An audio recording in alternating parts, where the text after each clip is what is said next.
কি বলছি জানেন? বলছি স্যার প্লিজ প্লিজ আপনাদের পায়ে ধরে আসেন। তারপরে কি বলে জানেন ভাই? বলে তোমাদের লোকেশন কোনটা? এই হলো ভাই প্রশাসন। পুলিশের গাড়ি 4টা পাঠাইছে, 4 গাড়িতে এখন ছবি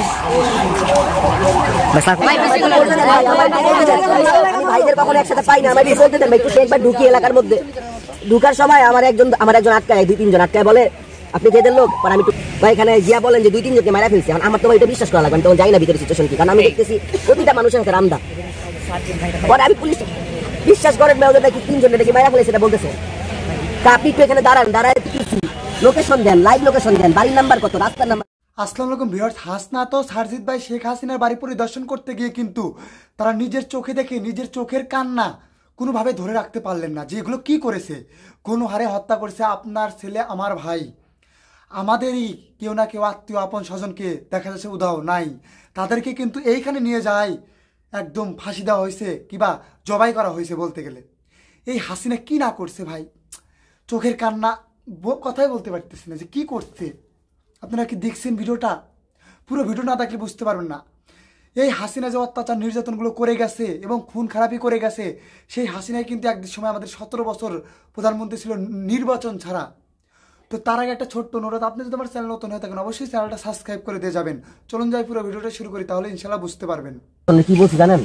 বলছি স্যার প্লিজ প্লিজ আপনাদের পায়ে ধরে আসেন। তারপরে কি বলে জানেন ভাই? বলে তোমাদের লোকেশন কোনটা? এই হলো ভাই প্রশাসন। পুলিশের গাড়ি 4টা পাঠাইছে, 4 গাড়িতে এখন ছবি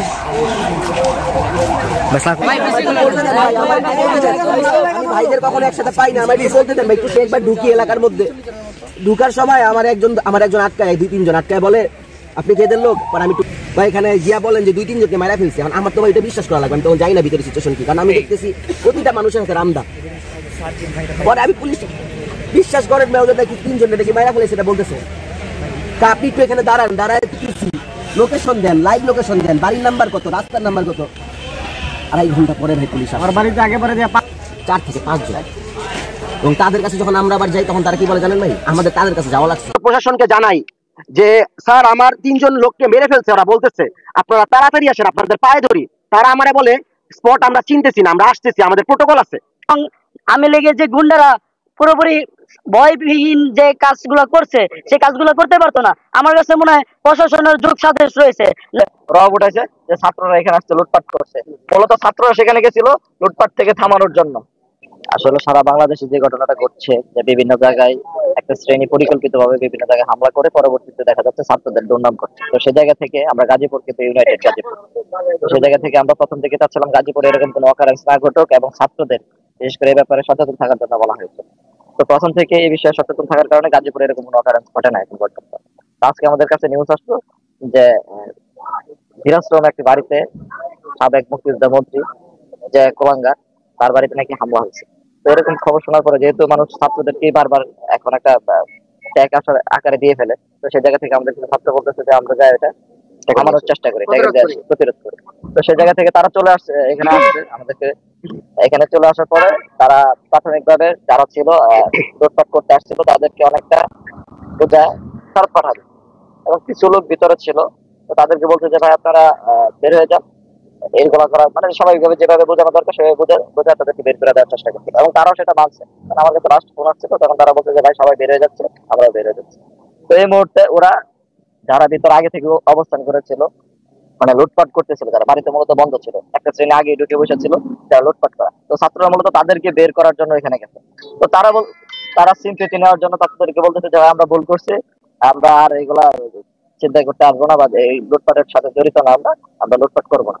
তো এমন পর্যায়ে যখন ছাত্ররা সব বোঝায় চলে আসতেছিল, হঠাৎ করে ফেসবুকে আমরা দেখতে পেলাম যে কিছু লোকজন, এই যেমন আমাদের কাছে একবারে স্পষ্ট ফুটেজ, যুবলীগ নেতা শাওন মোল্লা, ফেসবুক সহ এরকম আরো বিভিন্ন মহল, বিশেষ করে ছাত্রলীগের যারা আছে, ছাত্রলীগের বিভিন্ন উস্কানি দিয়ে এবং পদবি সহ, একেবারে যদি বলি নিষিদ্ধ সংগঠনের পদবি সহ তারা আছে, তারা ওপেনলি রামদানি বিরুদ্ধে আপনারা দেখতে পাবেন, ওপেনলি রামদানি তারা সেখানে প্রবেশ করে ছাত্রদেরকে হামলা করে আটকে দিচ্ছে।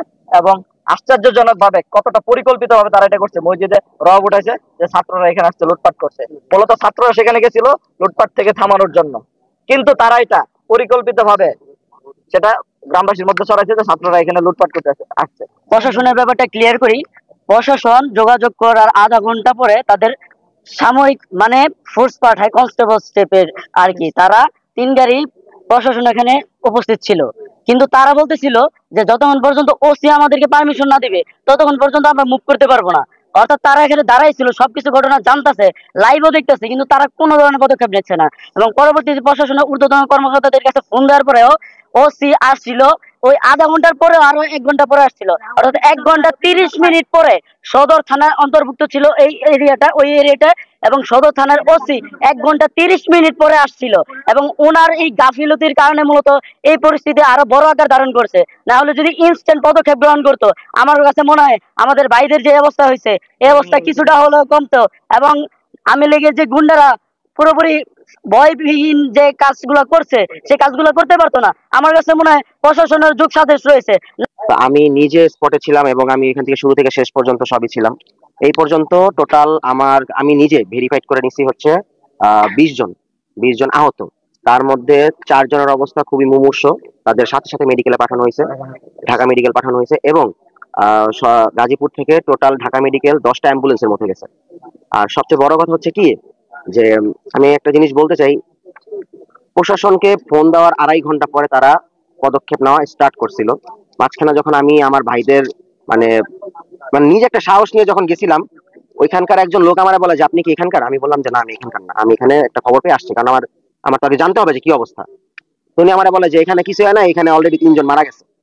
আমি এই বিষয়টা পর্যন্ত প্রশাসনকে জানাই যে স্যার আমার 3 জন লোককে মেরে ফেলছে, ওরা বলতেছে আপনারা তাড়াতাড়ি আসেন, আপনাদের পায়ে ধরি। তারা আমারে বলে স্পট আমরা চিনতেছি না, আমরা আসতেছি, আমাদের প্রোটোকল আছে। কোন সেই প্রোটোকল, যেই প্রোটোকলের পালন করতে গিয়ে এতগুলা শিক্ষার্থী আজকে আহত হইলো? কোন সেই প্রোটোকল, যেই প্রোটোকল দেখা তারা সর্বশেষে যায় এবং এই সন্ত্রাসী কুলাঙ্গার গুলা পালাইতে বাধ্য হয়? কোন সেই প্রোটোকল দেখায় আমাদের? কোন প্রোটোকলটা দেখায়? আমরা কি প্রোটোকল দেখাইছি? আমরা প্রোটোকল দেখাইলে তারা কি টিকতে পারবে? আমরা আসি বলে প্রশাসন আছে, এটা প্রশাসনের বোঝা উচিত। আমরা আসি বলে তারা এখনো আমাদের সামনে আছে। আমরা যদি তাদের বিরুদ্ধে দাঁড়াই, বাংলাদেশ এই দেশের জনগণ, ছাত্র জনতা, সব এইসব ফ্যাসিস্ট যেসব আছে, যারা প্রশাসনে ফ্যাসিস্ট আছে, তাদের আমরা নির্মূল। আশা রাখছি পুরো ভিডিওটা দেখছেন এবং বুঝছেন যে হ্যাঁ আসল ঘটনাটা কী এবং কী ঘটতে যাচ্ছে। তো যাই হোক না কেন, একটা ছোট্ট অনুরোধ, আপনি যদি আমার চ্যানেল নতুন হয়ে থাকেন অবশ্যই চ্যানেলটা সাবস্ক্রাইব করে দিয়ে যাবেন এবং কমেন্ট করে জানাবেন ভিডিওগুলো কেমন লাগে। ধন্যবাদ।